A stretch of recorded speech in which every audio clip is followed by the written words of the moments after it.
The air was crisp, carrying the faint scent of pine and damp earth. John adjusted his sleeping bag, pulling it up just a little higher, and sighed contentedly.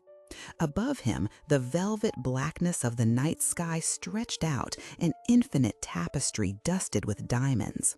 This was his sanctuary, a quiet clearing nestled deep in the national forest, miles from any light pollution.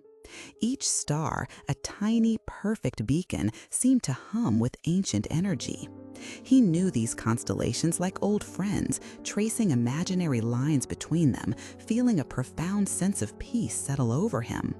He watched them for a long time, until the sheer weight of the cosmos lulled him into a deep, dreamless sleep. It wasn't a sound that woke him, or a chill in the air. It was a subtle shift in the light, a flicker, a gentle irregularity in the cosmic pattern he'd admired just hours before. He blinked, eyes still heavy with sleep, trying to make sense of the faint, rhythmic pulse above him. His mind, still half submerged in slumber, struggled to categorize it.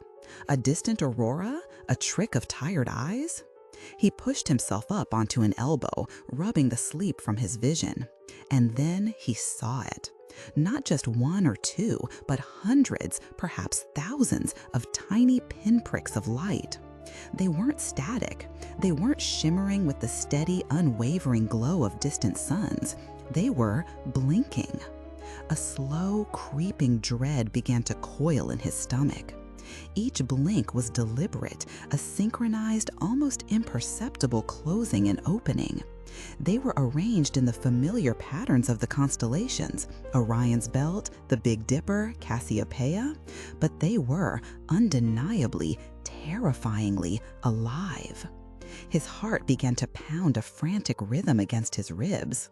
He lay perfectly still, barely daring to breathe, his gaze fixed on the impossible display above him. The stars, his comforting, familiar friends, were gone. In their place were eyes. Small, round, glinting with an unnerving blackness when closed, then opening to reveal a pale, yellowish luminescence. They weren't looking at him, not directly, but rather observing, existing, a vast, silent congregation of watchers. He tried to rationalize it. A peculiar optical illusion? A dream he hadn't fully shaken off? But the cool night air on his face, the rough texture of the sleeping bag beneath his fingers, the distant hoot of an owl, everything was real. Too real. The sheer scale of it was overwhelming. These weren't a few errant creatures. This was the entire night sky, replaced by a silent, seeing presence. The silence of the forest, usually a comfort, now felt heavy, pregnant with unspoken possibility. He felt incredibly small, incredibly vulnerable under this canopy of countless unblinking eyes. He didn't scream. He didn't move.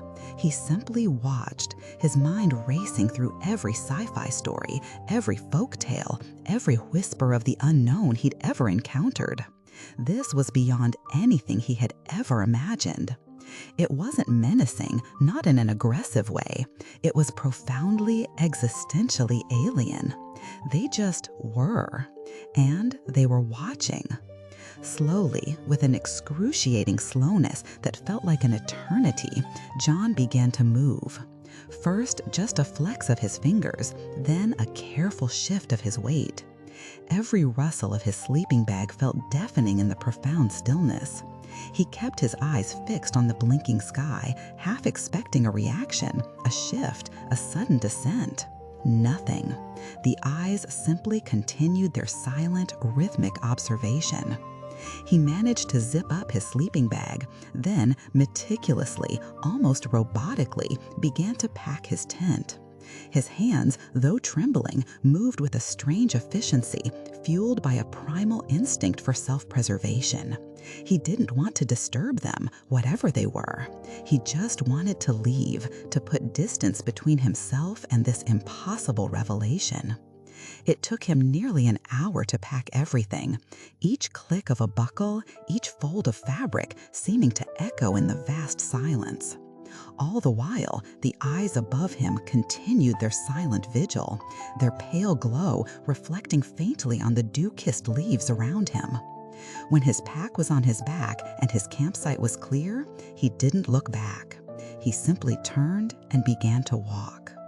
The walk out in the pre-dawn gloom was perhaps the longest journey of his life. Every shadow seemed to hold a hidden observer. Every rustle of leaves was a whisper of the unknown. He didn't dare look up. He knew what he would see. He walked until the first faint hint of blue bled into the eastern sky, until the tree line began to thin, until the distant hum of a highway promised a return to the familiar, the mundane, the reassuringly human world.